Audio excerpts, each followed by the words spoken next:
Contrary to that highly publicized prediction, the world did not end over the weekend, which means a number of preachers who live like rock stars will get to continue living the good life. How good?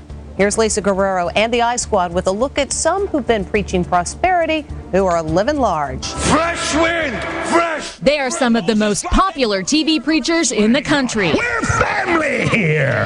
They urge the faithful followers to donate generously, and in return, the Lord will bring them prosperity. I'm not going to be going to heaven and be broke when I get there.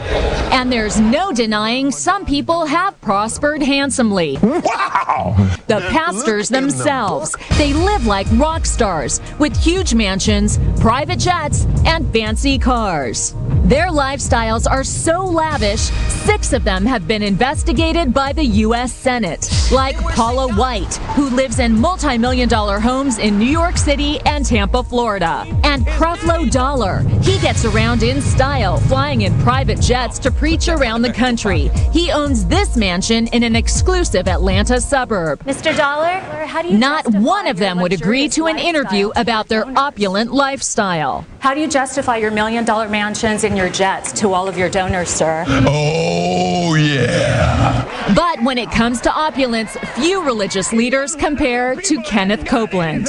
You and I are supposed to always have. To show you his house, we rented this helicopter so you could see his 18,000 square foot mansion valued at over $6 million. He lives in this home outside Fort Worth, Texas. It has beautiful water views and comes complete with a boathouse. But that's not all. Copeland is an avid pilot, and here's his pride and joy, a $20 million Cessna Citation jet. It's the fastest private jet money can buy. He said he needed it to better serve the Lord, and proudly did a flyby for his followers after the church bought it. Shout amen! But it's not just one plane. We found a fleet of planes registered to the church. And you won't catch him waiting in line at the airport because he's got his own, the Kenneth Copeland Airport, located right next to his mansion. I think Copeland is unbelievably greedy.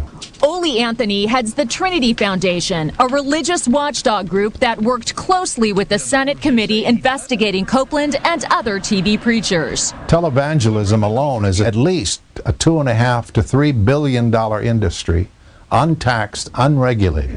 That's right. By law, religious groups like Copeland's are exempt from federal taxes, and they don't have to report how they spend their money to anyone. Amen. Copeland's church takes in tens of millions a year through donations and selling books and DVDs to his donors. She sent them a lot of money, a whole lot of money. When Christy Parker's mother died of cancer, she found diaries that showed her mother sent Copeland most of her life savings, hoping her faith and donations would cure her of her terminal disease. What do you think of Kenneth Copeland's lifestyle? TV doesn't do it justice. Their office furniture is probably worth more than most people's houses. It makes you sick. Oh, my. Copeland refused our request for an interview, so we caught up with him at an event in North Carolina. Why you're living such a lifestyle of luxury off of church donations? Ma'am, I don't think we have time for this. Thank you. Why won't you answer our questions? A hotel employee tried to prevent us from taping. Wait. Hold on. Come here. It's just a simple question, sir. Yes, and I'm going to give you a simple answer. Thank you. My lifestyle follows the scripture. We give, we believe, we're open. You have a fleet of private jets. Why is that necessary? You're a minister. How many private jets do you have? That is making a difference. Right after that, he walked away. Although Copeland says he cooperated with the Senate investigation, the Senate committee disagreed, saying only 2 television preachers did, Joyce Myers and Benny Hinn. And the committee recommended that the IRS investigate further.